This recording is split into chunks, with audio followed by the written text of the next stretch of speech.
Love's a blessing, love's a curse. Today we're here with Joey, or Giuseppe Garibaldi. Mi chiamo Giuseppe Garibaldi. Yeah. So he said his name is Giuseppe Garibaldi and he is from Old Man Markley. Yeah. So how are you doing? I'm doing very well. Very well. Thank you for asking. No problem. Now, first question up is, are you religious? About music, yes. About religion, no. Yeah. So what do you mean about music, yes? Well, I love music. I have faith in music. When I have problems and I need to consult with my higher power, I play guitar or piano, and yeah. You turn to music then? I turn to music. I grew up Catholic. I was an altar boy. I know what and I've studied a little bit. I know what religion does and what it is, and I have no problem with religion. I have a problem what we've done with religion and in the name of religion. So I would have to say that no, I don't believe in God. No, I don't. Okay, thanks. Why am I asking you this? Well, we always structure our interviews according to a certain religious theme, but don't be afraid. I'm not. I'll guide you through it. So this time we'll be doing it according to the 3 powers of the soul. Do you know them? I'm not sure. You maybe remind me. Yeah, I'll remind you. I'll guide you through it.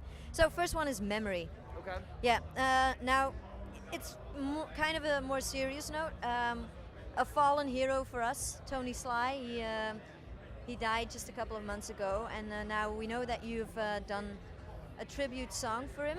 Was he like a personal friend you lost, or how did that come about? When Old Man Markley was signed to Fat Records, and I started to kind of talk to Fat Mike, who's one of my heroes a lot, he brought up Tony a lot and how I had to listen to his solo stuff, and I got his first solo record, 12-Step Program, and I loved it. I loved it. And I thought the song Via Munich was perfect. I don't know how to put it any other way than that. And we got to play a couple of shows with them, and we were playing with them at Mont Bleu Casino in January of 2012, doing this awesome it was like this Fat Records family tour where it was we got to play every show, but the alternating main support bands were Lagwagon, Pulley, and No Use for a Name.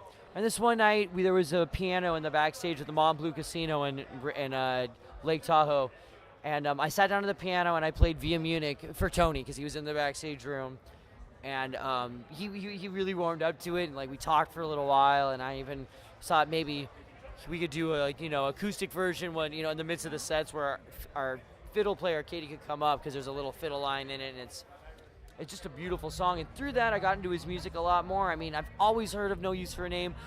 There's just certain bands that I don't know, I listen to so much other music, it's hard to listen to everything, and they kind of blew past me. But after playing a couple shows with them, they floored me, and it was really cool to see. I mean, Matt, their bass player, had come down with pancreatitis and lost his pancreas and has gnarly diabetes. I mean, he was injecting himself with insulin shots and just playing through pain and playing so well. And he's a bass player who does harmonies. For me, that I was really looking at that, and they were all amazing. And Boz, their drummer, it was my spirit animal. I never saw anybody play drums like that and have a good party, fun attitude. They were all amazing, and Chris Rest, their guitar player, was just. They all embraced us, and it was all amazing. And we were playing with Me First and the Gimme Gimmes. We had shows in August of last year. Tony died 2 days before that, and we were in San Francisco playing with Me First and the Gimme Gimmes, and went to his service the next day in San Jose. And it's just fucking total devastating loss. And so we're doing a comp. We're on the comp. Sorry, I hope that might be a lot of information. I blabbered, and I'm fine with it. I really am. So we're on the comp for this tribute that's going to benefit, I think, him and his family. And we did the feel good song of the year. Yeah. And it's really cool. It came out really, really good, like really, really well. We did the intro of the song. Well, I don't want to spoil it. We do a cool thing with the intro. It's like this a cappella thing, where we sing all these harmonies, but that's what we do. So We're looking forward to it. So Yes. Yeah. Sorry for talking so long. No, it's not a problem. Let him talk.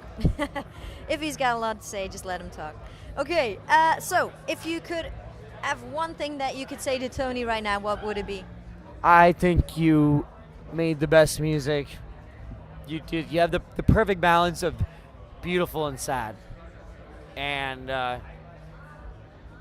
the world is not the same, and it's not. And you left a lot of friends that love you, and that will never forget you. And yeah, yeah, yeah. Okay, thanks. Let's go on to the next question. Yeah, so we're talking about memory here. That's the first Power of the Soul, the Yes. memory. So one of the songs on Downside Up is about John's battle with narcolepsy. Yes. Yeah, so maybe you could tell us a little bit about that, both the song and the narcolepsy maybe? Well, something that he told me about the song. There's one part of the song where he says, he's talking about a show. He says, I'm trying to remember the lyric exactly, but the show is now over, and blah blah. And he's not. It's funny. He's actually literally talking about how he'll fall asleep on his couch, and he'll be sitting next to his wife, and he'll wake up and the show's over. She's gone to bed, and he's just kind of like, I've missed out. I don't even know what has happened. You know, I mean, this song it's really sweet. It's got this whimsical kind of like, kind of even like Muppet type of song theme where it's funny and light, but there's a serious to it. He actually fell asleep driving and drove into like trash cans or almost hit a telephone pole, and so there's like this thing where it's like, oh my God, you almost died. But you turn it into a song where you're like putting it lightly and almost it's serious. It is serious, and for him I think it's very serious. He can't help it, and he like, this is, he's in a different place, I think, than someone like me is. I grew up listening to punk rock, like bands that are here at Groezrock today, like Less Than Jake, The Flatliners, Smoker Fire, Nothington. These are guys I've played with. They've slept on my floor. I listen to their music, and it gives me life. And John comes from a different side. He's more of the bluegrass. Like we say bluegrass punk, and it's easy kind of for me to identify with that because we have these traditional bluegrass musicians, and then punk rock guys like me. Even though I have a lot of musical training and that kind of stuff, but I chose my path to punk rock, and now I play upright bass in I play an upright washed up bass in a bluegrass band, so it's whatever that means. That of course is an interesting mix. We were also wondering about that. How did that come about?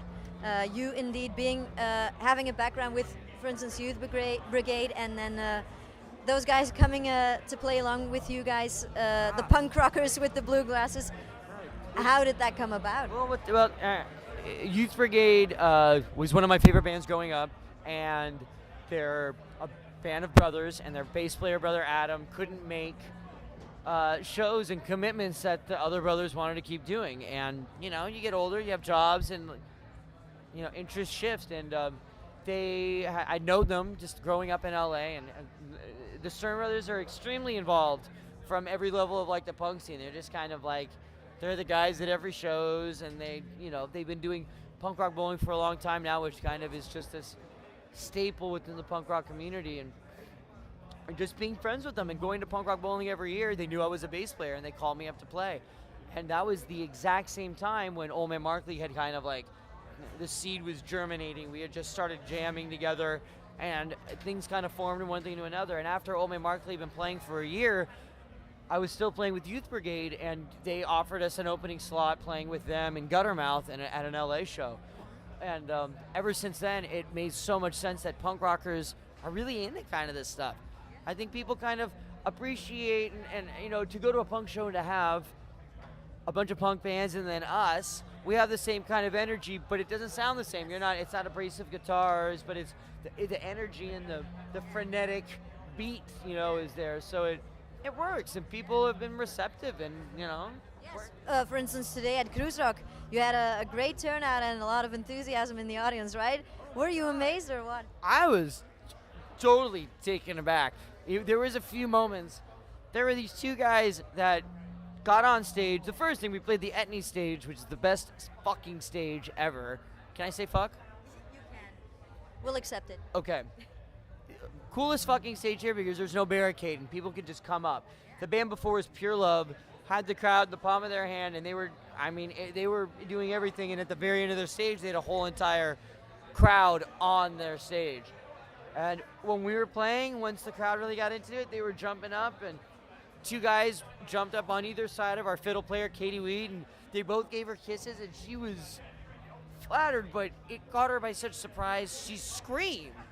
And that was kind of my reaction to it, too. Like, I grew up in the punk scene, and I'm used to that when I'm playing punk rock, but it was overwhelming, and to see how many people knew our music, it was very humbling. It was very, very, it was great. It was great. It was, and when I'm kind of thinking about it now, and I'm like, wow, that was really awesome.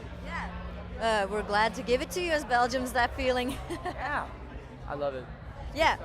Okay, so let's go on to the next one, the next power of the soul, which is intellect. All right. Now, you stress that positive lyrics are a very important part of your music and that you wouldn't be completely satisfied if the lyrics wouldn't have a deeper meaning. What do you think a good lyric needs then to be successful?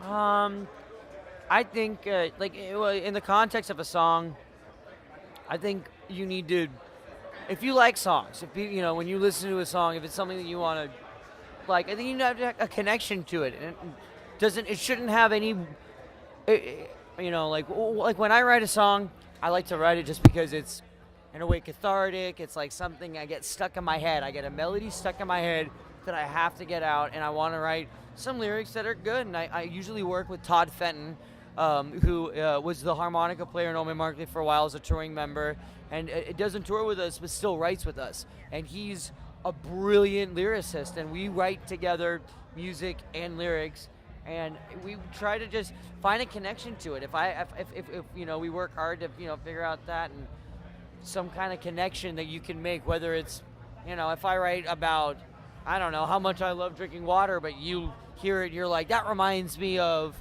I don't know, something that happened to me when I was 10, and I like that. That's awesome to make that connection. And it's really cool because we have a lot of other people who contribute to our band, so you get all these different ideas, all this different input, and I think it's just important to have some sort of connection to it. And yeah. Okay. Yeah, thanks for that answer. Then the last power of the soul is will. Will. Yeah, will. So I read that it was Fat Mike's idea to change the name of your album from Upside Down to Downside Up. That's correct, right? I think so, yeah. I mean, yes, probably. We threw around so many ideas and we decided with Upside Down, and he specifically said Downside Up. And because of the pun. Well, the pun, it works, and it's also, I loved the idea of the song itself that we were taking it out of. It's, if there's an upside of being let down, and it is, what it literally is, it's the downside of up, or it's the upside of down. It's the yin or the yang of anything. It's if something shitty happens to you, you look for the silver lining.